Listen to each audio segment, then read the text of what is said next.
Easter eggs and details you might have missed in Doctor Who episode 4, 73 yards. Spoiler alert countdown, 3, 2, 1, let's go. The Doctor and Ruby arrive in Wales, wearing colour coordinated fits this time. And as they discuss Wales, he brings up Roger Ap William, who led the world to the brink of a nuclear something in 2046, referring to the creepy politician that we see later in the episode that wants to start nuclear warfare. Now that sentence alone was an important detail because he does say the brink of nuclear warfare, leaving it ambiguous as to whether or not Ruby always prevents his reign, or, and this is my theory, does the Doctor prevent his reign in the original timeline, but now that he was absent, it was up to Ruby to stop it. Now before he can reveal more, he says, spoilers, the catchphrase of River Song. Then he steps on a fairy circle, making this the third time that these guys have stepped on something the minute they walked out of the TARDIS. Now, in English and Celtic folklore, fairies created these circles to dance in, but if humans ever stepped in them, they would die at a young age. So in this instance, I actually think the Doctor stepping into the circle here actually did die, hence the TARDIS being permanently locked and the rest in peace note, leaving up to Ruby to course correct the timeline by stopping Mad Jack. And then Ruby sees the woman, gesturing with her hands. Now she's played by actress Hilary Hobson. Briefly skipping ahead to the end, it's actually implied that this woman is actually Ruby from the future, and I actually think this might be an extension of Ruby's own natural power. I think perhaps Ruby is naturally able to time travel without the need of a TARDIS, but can only get up to 73 yards of herself without causing a paradox. Kind of similar to when Amy and Rory saw themselves back in series 5 episode The Hungry Earth. Remember, they wanted to go say hi to themselves, but the Doctor advised against it because timelines could get tricky when it comes to paradoxes. Now Ruby later walks off and then it starts to snow, which seems like a natural occurrence because this is just freezing Wales, but then the snow all of a sudden just stops. And again, I know this is the UK, typical, but it's Doctor Who. The snow stopping followed by the appearance of Susan Twist I don't think is a coincidence, because even here Ruby starts to recognize her. For those of you who haven't been keeping up, this will be now her 6th appearance in the Doctor Who universe since the new era started. So my theory is that all of the different Susan Twists that we've seen thus far are all different people, like they think they are who they are, but we see the face of Susan Twist because much like the snow, she's a part of Ruby's memory being splashed into the present. And who was the only other person there on that night? The person who dropped Ruby off. I think this one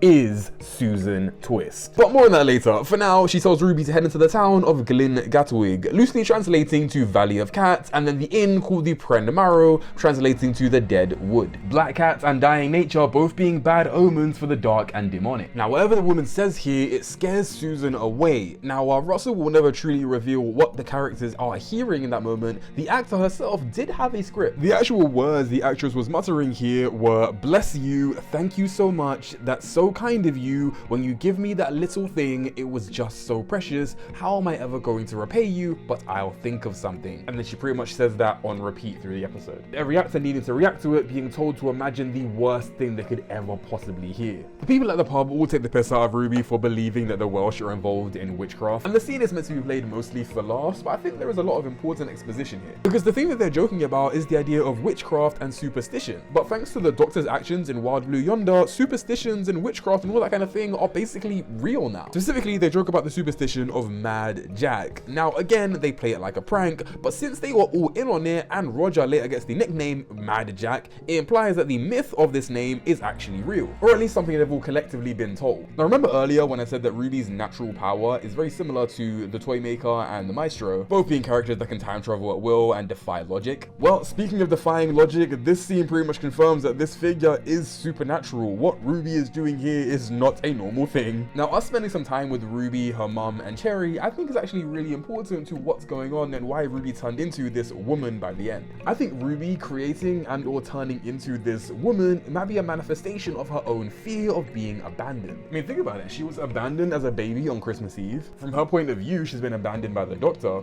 and this episode sees her continually be abandoned by everyone. I think maybe her worst fear manifested itself as this figure, and then that fear actually spewed out of her and affects anyone that she talks to. She was so scared of being abandoned by her mum and those that she loves that now that's all that happens. Goodness gracious, shout out to Millie Gibson's acting in these scenes. It is so heartbreaking. And shout out to the cinematography, lighting, and color grading of it being very bright and warm when she still kind of has hope, but when she finds out that her mum has literally kicked her out of the house, it goes dark and cool purple and blue. So depressing. And we do get another appearance of Anita Dobson's character, Mrs. Flood. We don't get too much about her. She just adds to the mysterious old ladies that we see in this episode. I do think she's some sort of god character since she's one of the few people that can break the fourth wall, but we'll come back to her later. Ruby is later approached by Kate Lethbridge Stewart. Kate, of course, being the director of UNIT, basically, you know, the shield of the Hooniverse, and she is like their Nick Fury. Kate says that they have a tradition of picking up the Doctor's former companions, a nod to them taking on Martha, Ace, Tegan, and Mel, and even offering a well-paid job to Donna. And side note, what other characters do you guys think should join UNIT? Personally, I think Nardo should come back. I think he's a very underrated character. Kate mentions that this timeline might have been suspended along Ruby's event, and I think that's a way of her saying that Ruby's life in this episode is a fixed point in time, explaining why even after things were resolved, she still had to live out her life until her supposed death. Kate mentions the TARDIS's perception filter, allowing it to just exist and not be noticed, and again, I'm wondering if that's why Susan Twist is not really getting noticed too much. Like, I really don't think they're bringing up perception filters was random. I think that's going to come up later in the show. And this is when they point out that the woman stands exactly 73 yards away from Ruby, which just so happens to be approximately 66.6 meters, the numerical sign of the devil, another bad omen. I also love that UNIT's already prepared against silver bullets and salt against supernatural creatures. Like, we're just jumping right in. We know that supernatural things are fully existing in the Doctor Who universe. Super Who fans already know that salt is a thing that can cast away demons, and the Doctor invoking that superstition at the edge of the universe is why we have these supernatural creatures, and silver bullets being a thing that can kill werewolves. Now, as the episode progresses, Ruby ages up even further. This is meant to be her in her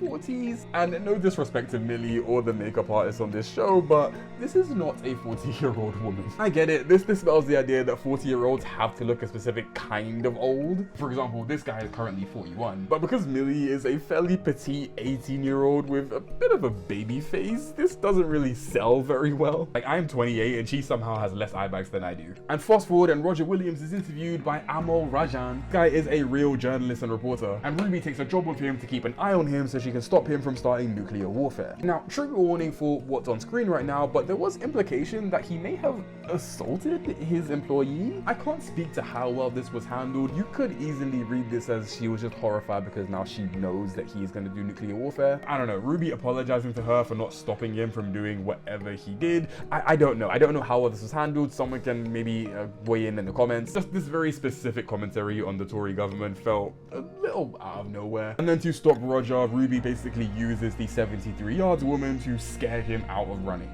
He resigns as Prime Minister, stopping whatever nuclear attack he had planned. So my understanding or theory is that in the original timeline, the Doctor would have stopped this and, you know, prevented him from doing whatever he was doing. Because from the Doctor's point of view, he was on the brink of nuclear warfare. But since the Doctor pretty much died in the circle, the universe pretty much forced Ruby to step up. Fast forward a few more decades and Ruby is now in her 80s. And then we get this really terrifying scene that pretty much had me behind the sofa the entire time, where Ruby effectively transforms into the mystery woman, implying that it was her the whole time. She then psychically whispers to herself, don't step, which allows her to stop the Doctor from standing in the circle and breaking it, keeping him alive, and then preventing this episode from basically ever happening. But since she remembers being in Wales 3 times instead of 2, it implies that she does still remember. Maybe when the timeline changed, the memory of it still fed back into her mind. Will we be revisiting that? I hope so. This is one I don't want to leave as a cliffhanger. It's super interesting to me. Full disclosure, I have seen next week's episode Find Time already. Can't say much on it yet, and the reason why I've seen it early will be made apparent closer to the date. But if you like this video, don't forget to follow me here and on all platforms. I've been T, and that's the T.